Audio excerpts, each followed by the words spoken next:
And why don't you just go into the nuclear hellfrost Story? too, in case people don't know about it? Somebody did or made a joke about peeing on Dimebag's grave. No, did. And I Did. think posted on Instagram or Facebook. Facebook or something. All I remember was. And I think it left a note. All I Or remember wrote something on paper. afterwards was like seeing big ass Pantera fans like standing guard at the grave, like, "Why don't you try that shit again, son?" No, they doxed him. They found like an address. They like posted like personal stuff about the band. Yeah. I mean, I'm not like apologizing. Like what? Like he was.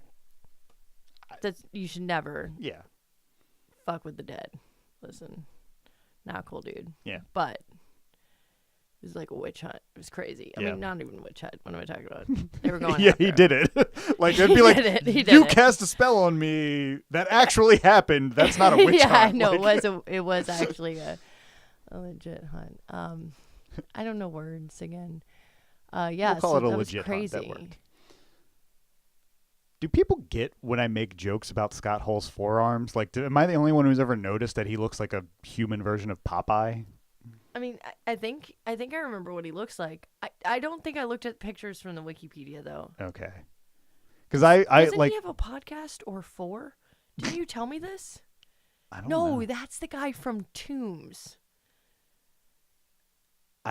Tombs is one of the singular word plural bands, which was the thing that happened in the 2000s, and it was just a bunch of bands that I couldn't tell apart because all their names were like things. Like what? I don't know. There was Tombs, and I don't know. Maybe it was just Tombs, and maybe I just heard Tombs all the time. And No, there were several like that. I'm trying to remember them. Like. I don't know. It just seemed to be like a thing that happened with band names around that time. Right. Well, the person I'm talking about is Mike Hill. He has a bunch of podcasts. Okay. Yeah. And he's like a big, like, muscly dude. Oh, okay. Yeah. But Scott Hull, instead of actually, someone had mentioned that, excuse me, guitarist from Anal Cunt died. And you're just like, because I saw like Tim Morse who was in Anal Cunt, like posted like done deal, like he posts, about his like catchphrase. No. It may be someone else's catchphrase that he's like repurposed, okay. but like reappropriated. Yeah. Reappropriated, right? Yeah. So that's the word. Yeah. Because if he's just using the same thing, he's not repurposing. Yeah, I'm losing it here. So Tim Morse has this thing where he says done deal after like everything on his Facebook, on his Instagram, all the social media. And he had posted something like that, and my friend was like, oh, who's that? I'm like, Tim Morse, he was in Anal Cunt. Oh, cool. Yeah, the cars just died. I'm like, did Tim die? Because I forgot what he played or something. Yeah. Like, no, like that Putnam guy or something. And I'm like, no, he No, died like at been least 4 years ago. Yeah. I don't know time. It was 7 years ago. So my Google hole got me to Scott Hull. Oh, okay. And I'm like looking at his wiki. And I'm like, what are you doing with your life? It is Friday night. Like 12:30, and you're reading about Scott Hull. I thought you were berating Scott Hull for what are you doing with your life? No, he's like obviously. You're in like the one of the most profitable grind bands. What are you doing with your life? Right, and the best part about Big Destroyer lately, is that I saw Bandit recently, and really, really disliked their performance. They have this like very aggressive way of playing where I tried to get into the show and I was just like, holy shit. I mean, I kind of seem like a big wuss because I keep talking about like getting hurt. I'm up front for every band. Don't hurt me.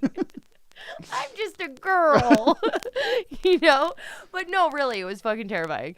Like they were going fucking crazy, breaking shit. Like who knows what's going on? Like punches. I don't know. A bunch of people at the venue. Like it was a pretty packed show. It was at St. Vitus in New York. A bunch of people like kind of just like got pushed out of the room, and a lot of people meandered into the bar area and weren't watching the band.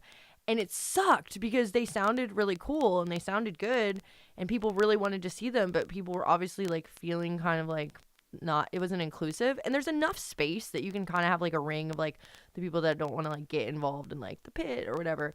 Like later, Chapang played. They've got 2 singers on the fucking ground. Yeah. Going nuts, having a great time. Right. You know, people are fucking moshing. They're, you know, but it's inclusive. Like, there are people around that can still, like, see them and enjoy it without getting involved in the pit if they don't want to.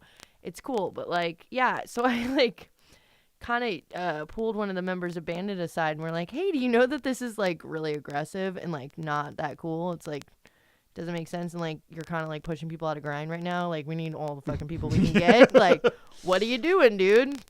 And, he's like, oh, yeah, thanks for telling me, you know, this and that. And then I find out that they, like, are kind of, like, in cohorts with, like, Pig Destroyer. Like, they may be, like, playing with them or, like, something like that. Like, there's rumor has it. Yeah, apparently they're going to probably, like, maybe, like, they might be getting to open for Pig Destroyer at their, like, next record release show or something like that. Yeah, that was, like, the thing thing by the time this comes out will probably have already happened, like, a year ago. Yeah, right. They're probably, like, doing splits now. Working on the next record at this point. Yeah, and I'm, like, thinking, like, oh, that makes sense. I approach it from a different point. Like, I'm being a straight white man in my 25 Check your to privilege. 40, exactly. Check your privilege. Right. Obviously, like, everyone cares what I have to say. No. No, the whole Bandit thing, like, and I can say this because I say it to them all regularly. I think it's stupid. I'm sure it probably does make a lot of people feel uncomfortable and everything. I just don't like getting hit by a guy who actively works out.